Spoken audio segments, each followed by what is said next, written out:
नमस्कार दोस्तों, आपका स्वागत है रैपिड गोल चैनल पर, जहां हम आपके लिए लाते हैं ताजा तरीन और महत्वपूर्ण करंट अफेयर से जुड़ी खबरें। आज हम एक बहुत ही अहम विषय पर बात करेंगे, भारत में चल रहे वर्तमान घटनाक्रम और क्यों यह जानकारी आपके लिए इतनी जरूरी है, खासकर उन छात्रों के लिए जो कॉम्पिटिटिव एग्जाम्स की तैयारी कर रहे हैं।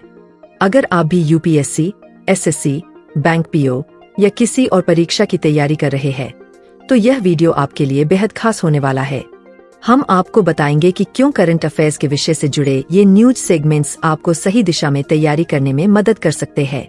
तो इस वीडियो को ध्यान से देखिए और अगर आपको पसंद आए तो हमारे चैनल रैपिड गोल को सब्सक्राइब करना न भूलें।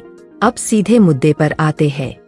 आज के इस वीडियो में हम बात करेंगे भारत के सुरक्षा तंत्र के नमस्कार दोस्तों, आज हम चर्चा करेंगे एक बेहद महत्वपूर्ण विषय पर जो न केवल भारत बल्कि पूरे ग्लोबल साउथ के लिए खासा प्रासंगिक है। यह विषय है ग्लोबल साउथ और G20 मंच पर इसकी भूमिका। हाल ही में प्रकाशित संपादकीय पर आधारित यह चर्चा ब्राजील की G20 अध्यक्षता और भारत की पिछली अध्यक्षता के बीच गहरे संबंधों को रेखांकित करती है।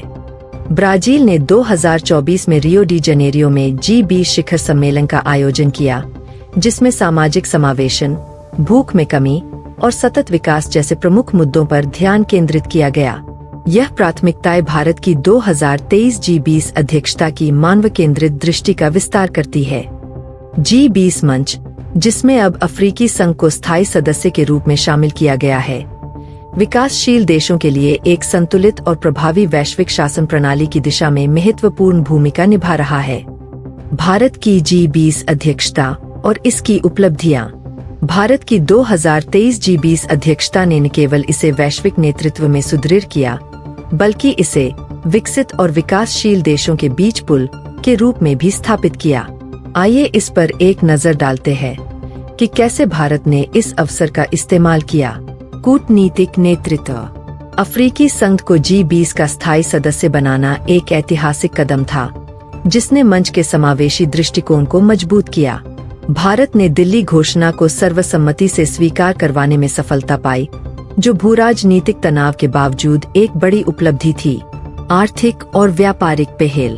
भारत मध्य पूर्व यूरोप आर्थिक गलियारा IMEC की घोषणा चीन के belt and road initiative BRI का एक प्रभावी विकल्प है, जो व्यापार मार्गों को 40% तक कुशल बना सकता है। डिजिटल सार्वजनिक अवसंरचना, विशेष रूप से UPI को G20 मंच द्वारा विकासशील देशों के लिए एक मॉडल के रूप में अपनाया गया। सतत विकास और जलवायु नेतृत्व। लाइफस्टाइल फॉर एनवायरनमेंट लाइफ पहल के तहत भारत ने 2030 तक 1 बिलियन टन कार्बन उत्सर्जन को कम करने की योजना बनाई। अंतर्राष्ट्रीय सौर गठबंधन ISA को G20 से व्यापक समर्थन मिला। सांस्कृतिक शक्ति प्रदर्शन।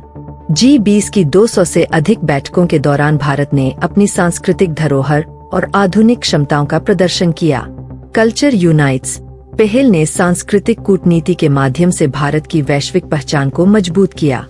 G20 की चुनौतियां। दोस्तों, जब हम G20 जैसे वैश्विक मंच की बात करते हैं तो यह समझना जरूरी है कि यह केवल विकसित देशों का नहीं, बल्कि विकासशील देशों का भी प्रतिनिधित्व करता है।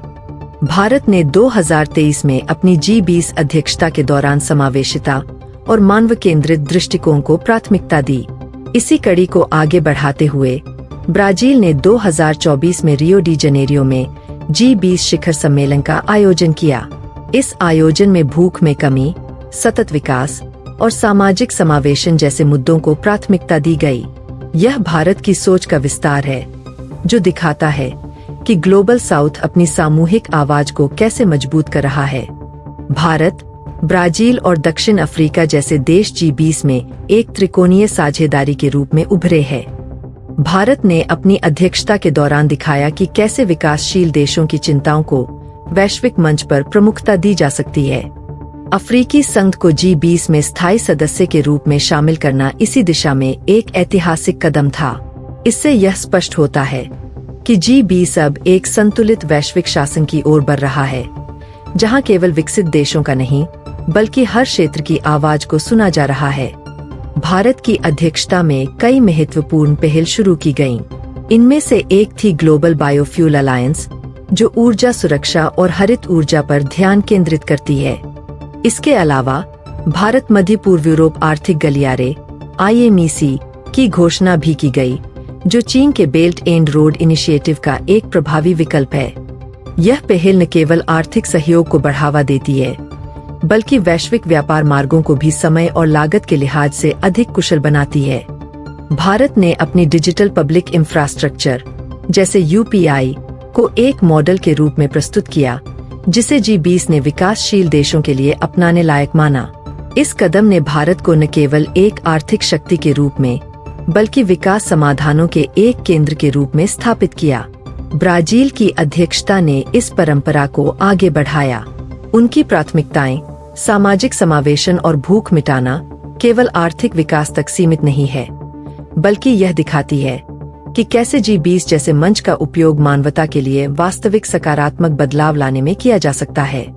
हालांकि इन सफलताओं के बावजूद G20 के सामने कई चुनौतियां भी है। रूस यूक्रेन युद्ध जैसे भू-राजनीतिक तनाव, बढ़ती आर्थिक खाई और जलवायु परिवर्तन जैसे मुद्दे इस मंच की प्रभावशीलता पर सवाल खड़े करते हैं।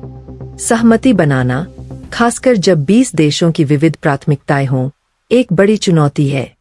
इसके अलावा वैश्विक उत्सर्जन का 80% हिस्सा G20 देशों द्वारा ही होता है, लेकिन जलवायु वित्त के लिए किए गए वादे अभी तक पूरी तरह से लागू नहीं हुए हैं। विकासशील देशों के लिए वित्तीय स्थिरता भी एक बड़ी चिंता है।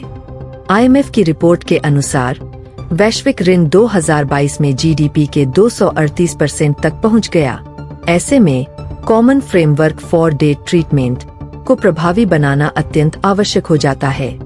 ऋण पुनर्गठन की पारदर्शी प्रक्रियाएं और विकासशील देशों के लिए विशेष वित्तीय उपकरण इन चुनौतियों से निपटने में मदद कर सकते हैं। G20 की प्रभावशीलता को बढ़ाने के लिए कुछ सुधार जरूरी है। एक स्थायी सचिवालय की स्थापना से न केवल कार्यान्वयन में निरंतरता आएगी, बल्कि सदस्य देशों की जवाबदेही भी तय की जा सकेगी। जलवायु वित्त के लिए कानूनी रूप से बाध्यकारी वादों की जरूरत है, ताकि विकासशील देशों को वास्तविक मदद मिल सके। भारत ने G20 में अपनी अध्यक्षता के दौरान अपने कूटनीतिक नेतृत्व और संतुलनकारी भूमिका को मजबूती से स्थापित किया।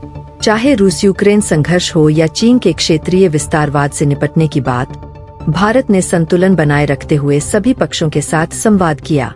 भारत की लाइफस्टाइल फॉर एनवायरनमेंट पहल ने दिखाया कि जलवायु संरक्षण और विकास एक साथ चल सकते हैं। G20 जैसे मंच न केवल वैश्विक समस्याओं के समाधान के लिए महत्वपूर्ण है, बल्कि यह भी सुनिश्चित करते हैं कि सभी देशों की आवाज सुनी जाए। भारत और ब्राजील जैसे विकासशील देश इस मंच का उपयोग अपने अधिकारों और जरूरतों को प्रमुखता से उठाने के लिए कर रहे हैं। यह दिखाता है कि ग्लोबल साउथ अब केवल सुनने वाला पक्ष नहीं है, बल्कि नीति निर्धारण में भी सक्रिय भूमिका निभा रहा है। दोस्तों, यह समय की मांग है कि G20 जैसे मंच अपनी संरचनाओं को और मजबूत करें, ताकि वे अधिक समावेशी और प्रभावी बन सकें। भारत और ब्राजील जैसे देशों ने यह साबित कर दिया है कि विकासशील देशों की प्राथमिकताएं भी वैश्विक एजेंडा में महत्वपूर्ण स्थान रख सकती है। G20 का भविष्य इस बात पर निर्भर करता है कि यह मंच कैसे संतुलित वैश्विक शासन को साकार करने की दिशा में काम करता है। अगर आपको यह वीडियो मददगार लगा हो, तो कृपया लाइक और कमेंट करें और इसे अपने दोस्तों के साथ शेयर करें जो परीक्षा की तैयारी कर रहे हैं। और हाँ, चैनल को सब्सक्राइब जरूर करें ताकि आप हर दिन ताजा तरीन करंट अफेयर से अपडेटेड रहें। धन्यवाद और शुभकामनाएं।